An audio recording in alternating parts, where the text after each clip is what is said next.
प्यारे साथियों नमस्कार। स्वागत है आप सभी लोगों का आपके प्यारा सा स्टडी प्लेटफॉर्म पे। मैं उम्मीद करता हूं कि आप सब लोग बहुत अच्छे होंगे। सो प्लीज हंसते रहिए, मुस्कुराते रहिए, स्वस्थ रहिए और खूब मन लगा के पढ़ाई लिखाई करते रहिए। प्यारे साथियों, ये महीना जो है नवंबर खत्म होने जा रहा है और दिसंबर स्टार्ट होगा और आप लोगों का फाइनल बोर्ड एग्जाम फरवरी में है 2025 में। या तो आप क्लास 10th के विद्यार्थी होंगे या फिर आप 12th के विद्यार्थी होंगे। आप बहुत परेशान होंगे कि डर लग रहा है, एग्जाम बहुत पास आ रहा है, क्या पढ़े क्या नहीं पढ़े, तरह तरह का स्टडी मटेरियल दिमाग में चल रहा है। और कई बच्चे लगातार हमारे बैच में कमेंट करते हैं, यूट्यूब चैनल की क्लासेस पे कमेंट करते हैं, ऐप की क्लासेस में लगातार कमेंट करते हैं, टेलीग्राम पे मैसेज भेजते हैं कि सर मोटिवेट करिए, डीमोटिवेट हो गए हैं। मुझे एक बात नहीं समझ में आती है कि इस परीक्षा से आप इतना क्यों घबरा रहे हैं। मैं आपको दो तीन बातें बताऊंगा, कोई लंबी लंबी चौड़ी चौड़ी कहानियां नहीं सुनाऊंगा। बस लास्ट तक इस वीडियो को देख लीजिएगा, बहुत काम आने वाला है ये वीडियो। साथियों, आप जब क्लास 9th में थे तो 10th क्लास में जाने का एक्साइटमेंट था कि अब मैं मैट्रिक में आ गया हूं, क्लास 10th में आ गया हूं। ठीक है। और जब एग्जाम आ रहा था तो एक डर सता रहा था, पीछा कर रहा था कि कैसा क्वेश्चन आएगा, क्या मैं जो पढ़ रहा हूं वो पूछेगा कि नहीं पूछेगा, इस बात का डर ज्यादा रहता है। कितनी कड़ाई होगी, कैसे कैसे लोग होंगे, कैसे एग्जाम होगा। पहली बार जीवन में परीक्षा देने जा रहा हूं। लेकिन मैं आपको बता दूं, ये रिटन पेपर भले आप पहली बार दे रहे होंगे, लेकिन आप दैनिक जीवन में प्रतिदिन कोई ना कोई परीक्षा देते रहते हैं।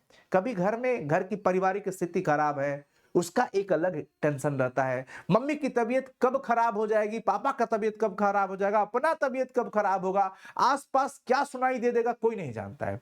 भाई, आप उस परीक्षा से प्रतिदिन लड़ते हो, हर पल लड़ते हो, लेकिन उसको लेकर के आपके अंदर वो घबराहट, वो डर नहीं होता है, क्योंकि आपको नहीं पता होता है और आप वो परीक्षा पास भी कर जाते हैं। जीवन की परीक्षाओं को पास करना सीखो। ये जो परीक्षा है ना, ये कुछ चंद नौकरियों के लिए काम आएगा, पहली चीज। और ये मैं इसलिए ये बोल रहा हूं क्योंकि काफी बच्चे इतने तनाव में आ गए हैं कि वो अपनी सेहत तक भी खराब करने को मजबूर हो गए हैं। ये भाई 12th का बोर्ड एग्जाम है, वो भी बिहार बोर्ड का एग्जाम। इतना ज्यादा परेशान मत हुई। क्या हुआ, जब क्लास 10th में थे, एग्जाम दे के आए, आप ही वो विद्यार्थी थे जो लास्ट दिन हो हल्ला करके एकदम बल्ले बल्ले करके निकले थे एग्जाम हॉल से। मैं मानता हूं 12th है, इंटरमीडिएट का एग्जाम है, अच्छी चीज है। आप पढ़ाई किस लिए कर रहे थे, इसी दिन के लिए ना। तो अपने अंदर कॉन्फिडेंस को इतना डाउन क्यों कर रहे हो कि मुझे डर लग रहा है, मन में घबराहट हो रही है, चिंता हो रहा है, टेंशन हो रहा है। और तबीयत खराब हो जाएगी तो क्या होगा, किसको परेशान करोगे, खुद परेशान होगे और घर वालों को परेशान करोगे। इसलिए कहता हूं, घबराहट को बाय बाय बोलो, कॉन्फिडेंस लेके आओ। जितना पढ़ रहे हो बस उतना पढ़ो, जितना पढ़ पा रहे हो उतना ही पढ़ो। कोई बहुत ज्यादा एक्स्ट्रा एफर्ट लगाने की जरूरत नहीं है। जितना कर पा रहे हो, अब कितना कर पा रहे हो ये आपको पता है। बहुत कम कर पा रहे हो तो थोड़ा ज्यादा करने की जरूरत है, बट करिए। ये लास्ट के 60 दिन बचे हुए हैं लगभग एग्जाम में, और इन 60 दिनों में अगर आपकी चिंता में ही ये कट गया तो फिर एग्जाम कैसे पास होइएगा। इसलिए घबराइए मत, और इन परीक्षाओं से बहुत ज्यादा डरने की जरूरत नहीं है। जैसे 10th का एग्जाम हुआ था वैसे ही 12th का पेपर होगा, उसी प्रकार से 12th का पेपर होगा। अब एक घबराहट है कि सर क्या क्या पढ़े। भाई, क्यों इतना घबरा रहे हो, तो ही सिचुएशन होगा। कुछ नहीं पढ़े हो तो ऐसा तो नहीं होगा कि बिल्कुल नहीं पढ़े होंगे। पढ़िए, बिहार बोर्ड का वही घिसा पीटा पैटर्न है। पास होने का तो मतलब कोई वो है ही नहीं, पास तो आराम से सब लोग होंगे। जिनकी थोड़ी बहुत हैंडराइटिंग सही है, जो अच्छे से फॉर्म फिलअप वगैरह कर लेंगे, जो थोड़ा बहुत लिख देंगे, वो सब लोग पास हो जाएंगे। क्योंकि घिसा पीटा पैटर्न वही है, ऑब्जेक्टिव वही दोगुना देगा, आधा बनाना है, सब्जेक्टिव वही दोगुना देगा, आधा बनाना है। और मैं तो कहता हूं कि सिर्फ और सिर्फ अगर कुछ नहीं कर पा रहे हो तो इतना तो करो, सांस प्राण है अगर आपके अंदर और थोड़ी बहुत चाहत है अपने परिवार के नाम रखने के लिए, अपना सम्मान बचाने के लिए, तो थोड़ा बहुत मेहनत कर लीजिए, क्वेश्चन बैंक पढ़ लीजिए, क्वेश्चन बैंक को कंप्लीट कर लीजिए। पिछले 10 साल का क्वेश्चन बैंक पढ़ लीजिए, अच्छे से इसका ऑब्जेक्टिव भी कर जाइए, अच्छे से इसका सब्जेक्टिव भी कर जाइए। ठीक है ना, अच्छे से ऑब्जेक्टिव और अच्छे से सब्जेक्टिव।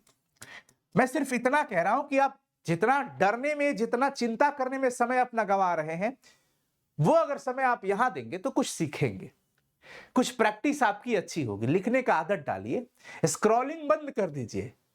दिन भर मोटिवेशन का वीडियो सर्च कर करके वो ऐसे ही आपको ले जाएगा, टाइम आपका वेस्ट हो रहा है। उसके चक्कर में आप इंस्टाग्राम पर रील्स स्क्रॉल कर रहे हैं।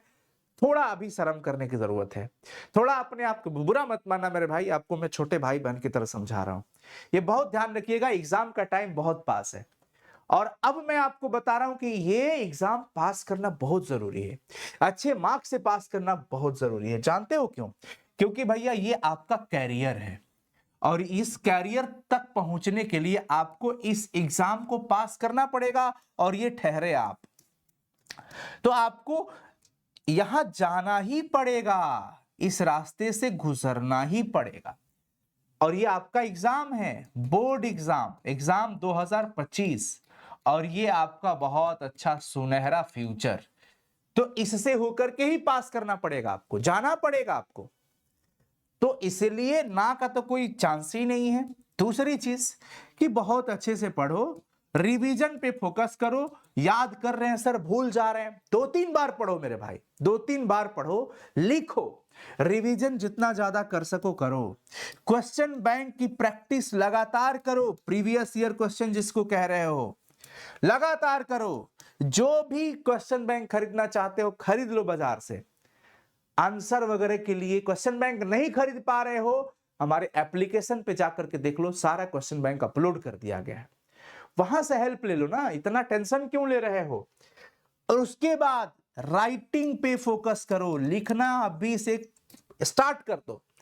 जितना ज्यादा है लिखना स्टार्ट कर दो, डरो मत, घबराओ मत। मत भूलो कि आप किसी के दिल के टुकड़े हैं। एक पेपर के टुकड़े के लिए इतना ज्यादा स्ट्रेस नहीं लेना चाहिए, इतना ज्यादा तनाव नहीं लेना चाहिए। कृष्ण ने अर्जुन से क्या कहा?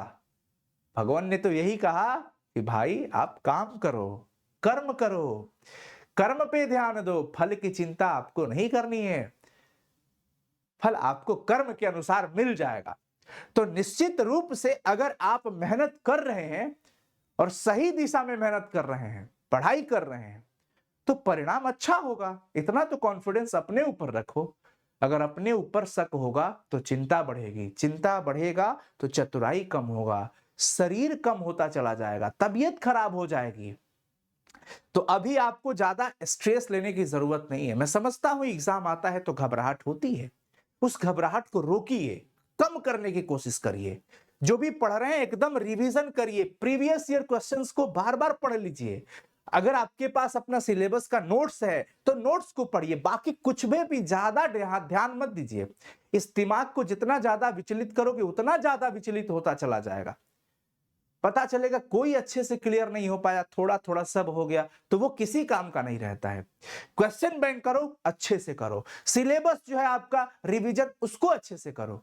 अगर अभी इतना डर सता रहा है, जहां पे सिलेबस लिमिटेड है, बोर्ड ने बता दिया है कि मैं इस चैप्टर से क्वेश्चन पूछूंगा, ये टॉपिक से आपके क्वेश्चन पूछे जाएंगे, तब इतना डर है। और जब क्लास 12 के बाद जब आप कंपटीशन की दुनिया में जाइएगा, जहां अनलिमिटेड सिलेबस होता है, जब आप गवर्नमेंट जॉब की प्रिपरेशन करिएगा, जब आप बीपीएससी जैसे एग्जाम की तैयारी करिएगा, यूपीएससी जैसे एग्जाम की तैयारी करिएगा, एसएससी जैसे एग्जाम की तैयारी करिएगा, रेलवे जैसे एग्जाम की तैयारी करिएगा, वहां पे भी सिलेबस लिमिटेड है। बट कुछ चीजें जो है बहुत अनलिमिटेड है। जीके का कोई माई बाप नहीं है, पढ़ना पड़ेगा, रटना पड़ेगा। करेंट अफेयर्स पढ़ना पड़ेगा, इंटरनेशनल लेवल का दुनिया में क्या चल रहा है ये एक क्वेश्चन आएगा, तो वहां तो माथा पकड़ के रोने लगोगे कि भाई कैसे करे, समझ नहीं आ रहा है, डर लग रहा है। ऐसे थोड़ी होता है। तो कॉन्फिडेंस को एकदम लेवल पे रखिए, कम मत होने दीजिए, डरिए मत, घबराइए मत, अपना एफर्ट डालिए, बेस्ट करिए, बस खाइए पीजिए, मस्त रहिए, अच्छे से रिवाइज करिए, पढ़िए लिखिए। मैं समझता हूं जितना बोलना आसान है उतना करना आसान नहीं है, बट करना भी आसान हो सकता है। कंसिस्टेंसी के साथ रेगुलर प्रैक्टिस करो, रेगुलर रिवीजन करो, जो भी पढ़ पा रहे हो डेली 1 से 2 बार जरूर रिवाइज करो। क्वेश्चन बैंक पे लगातार आदत डाले रहो। मैंने आपको पिछली वीडियोस में सब कुछ टिप्स बताया था कि डेली करने से चीजें आसान हो जाती है। ये बौखलाहट त्याग दो कि आज ही सब कैसे पूरा कर ले, आज ही वायरल क्वेश्चन मिल जाए, आज ही वो क्वेश्चन मिल जाए, फिजिक्स केमिस्ट्री सब रट जाए। ऐसा नहीं होता है भैया। ऐसा नहीं होता है। डेली 2-2 क्वेश्चन, 4-4 क्वेश्चन करो, लेकिन अभी से कर लो, 60 दिन बाकी है। डेली एक सब्जेक्ट में सिर्फ 5 क्वेश्चन याद करते हो सब्जेक्टिव, तो 300 क्वेश्चन याद होगा भैया। चाहे physics, chemistry, Hindi, English, bio कुछ भी हो, 300 क्वेश्चन याद करोगे अगर डेली 5 क्वेश्चन याद करते हो आज से। तो सोचते रह गए, चिंता करते रह गए, डरते रह गए, इंस्टाग्राम पे रील बनाते रह गए, यूट्यूब पे शॉर्ट्स स्क्रॉल करते रह गए, फेसबुक देखते रह गए, तो भैया जी पता चला कि आपकी कहानी धीरे धीरे इस मोड़ से भटकती हुई चली जाएगी और शायद आप इस गोल्डन फ्यूचर से इधर हो जाएंगे। तो इस चीज को समझने का वक्त है, अभी समझिए और ध्यान रख के सही दिशा में मेहनत करिए। ऑल द बेस्ट, बस इतना कहना था आप लोगों से, बस मुझे इतना ही कहना था। मुझे लगता है कि ये बात आपको जरूर हेल्प करेगी और आप डेली 5-5 क्वेश्चन याद करिए। अगर अभी से और ज्यादा कर पा रहे तो और ज्यादा करिए, 6 क्वेश्चन याद करिए, 7 क्वेश्चन याद करिए। कहां से याद करूं? तो मैं कह रहा हूं क्वेश्चन बैंक से याद कर लीजिए। अगर कुछ नहीं समझ आ रहा है तो सिर्फ पिछले 10 साल का पेपर को पढ़ जाइए। मैं गारंटी देता हूं आप 80-90% आराम से ला लीजिएगा, अगर अच्छी हैंडराइटिंग थोड़ी बहुत हो गई तो बहुत अच्छे से आ जाएगा। 80-85% कोई बहुत बड़ी बात नहीं है। 10 साल का पेपर सॉल्व करना बहुत अच्छी चीज है और आपका अच्छा खासा सिलेबस कवर हो जाता है इसमें। तो जो बच्चे लगातार अपने सिलेबस को पढ़ रहे हैं वो सिलेबस पूरा रिवाइज करें, सभी चीजों पे प्रैक्टिस करिए। क्वेश्चन बैंक आप भी देखिए, जो सिलेबस डे 1 से पढ़े हैं वो पूरा सिलेबस को देखो, साथ ही साथ क्वेश्चन बैंक को देखो। इससे पैटर्न का पता चलेगा, कौन कौन से क्वेश्चन कहां से पूछा गया है, उससे परिचित रहोगे। तो चलिए, ऑल दी बेस्ट, हमारी शुभकामनाएं आप सबके साथ है। लगातार फिर मिलते रहेंगे। All the best, bye, take care. Channel को सब्सक्राइब जरूर कर लीजिएगा, नोटिफिकेशन कर लीजिएगा, ऑन कर लीजिएगा और एक बार शेयर कर दीजिएगा और कमेंट करके बताइएगा कि क्या ये वीडियो आपके लिए लाभदायक हुई। All the best, bye, take care.